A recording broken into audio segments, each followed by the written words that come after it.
दरगाह हजरत बल में।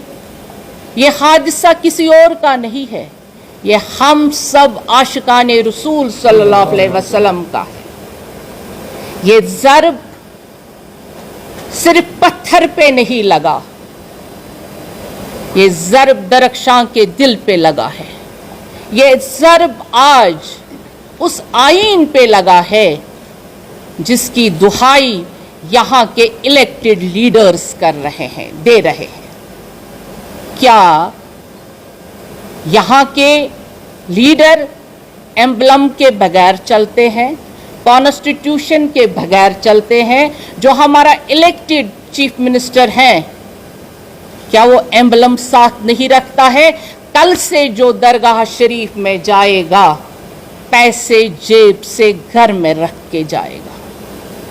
मस्जिद शरीफ में जाएगा तो पैसा घर में रख के जाएगा, क्योंकि आप नोट निकाल के देखिए, उस नोट पे एम्बलम लगा हुआ है।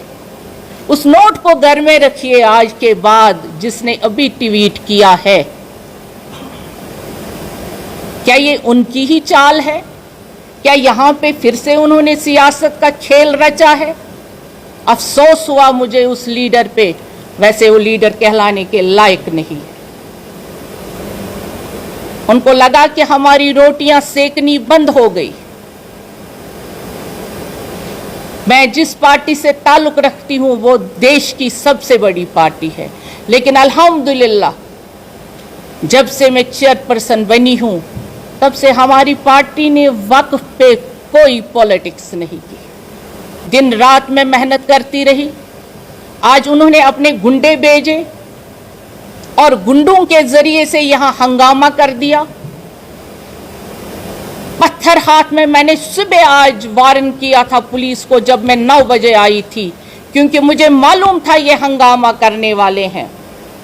मैंने यहाँ के एसएचओ को, यहाँ के सबों को वार्न किया था कि इनके हाथों में पत्थर जरूर होंगे, इनके हाथों में हथौड़े जरूर होंगे, क्योंकि कल से इनके जिगर में तीर चुभ रहे हैं।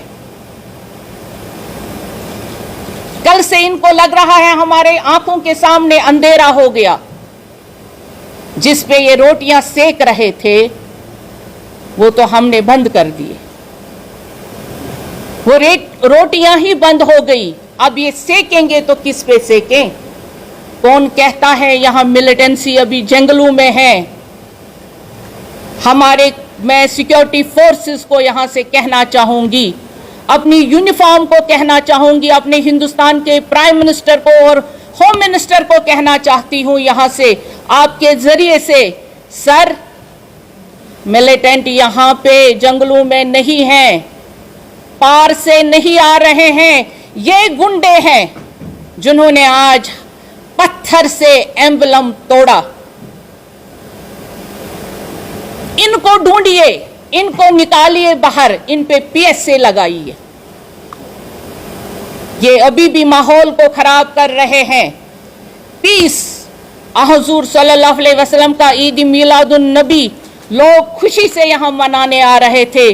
सुबह से दुआओं की मजलिस और बिना पॉलिटिक्स के हमने यहां पे किस तरह से ओपन दरगाह शरीफ को किया, उसका सिला यही है। अगर यहां उमर अब्दुल्ला का लगा हुआ था, क्या उस पे भी ये यही करते ये गुंडे? इनको ये बर्दाश्त ही नहीं हुआ कि कोई इनके बगैर भी काम कर सकता है। क्या आप कॉन्स्टिट्यूशन ऑफ इंडिया को नहीं मानते हैं? और आप किसको बूत कह रहे हैं जो आपने अभी ट्वीट किया है? क्या आपने कभी अपने चीफ मिनिस्टर से पूछा है वो क्या है? क्या आपने फारूक अब्दुल्ला साहब से कभी पूछा है वो क्या कर रहे हैं?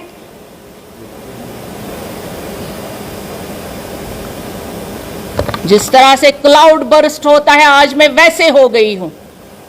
मैंने इन 3 सालों में जो सहा है इनका जहर, अफसोस है मुझे इन जो खुद को कहते हैं इलेक्टेड रिप्रेजेंटेटिव्स, लोगों का गमखार और दीन इनको तो मालूम ही नहीं है दीन किसे कहते हैं। इन्होंने पहले भी गुंडागर्दी यहाँ कश्मीर में रखी थी और इनकी गुंडागर्दी 35 साल चली।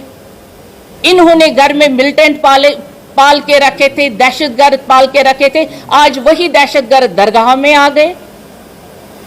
मैं अपने डीजी साहब, एलजी साहब और होम मिनिस्टर साहब को यह कहना चाहूंगी कि इनमें से एक बंदे को भी बख्शा ना जाए। ये अभी भी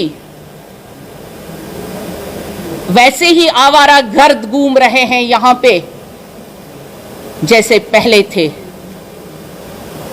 इन्होंने तबाह किया है अमन और खुशी को। इनको अपने घर में झांकिए, जिनको हजारों दीन घर में है, हजारों मजहब घर में है। एक वक्फ बोर्ड की चेयरपर्सन इन लोगों को बर्दाश्त नहीं होती है।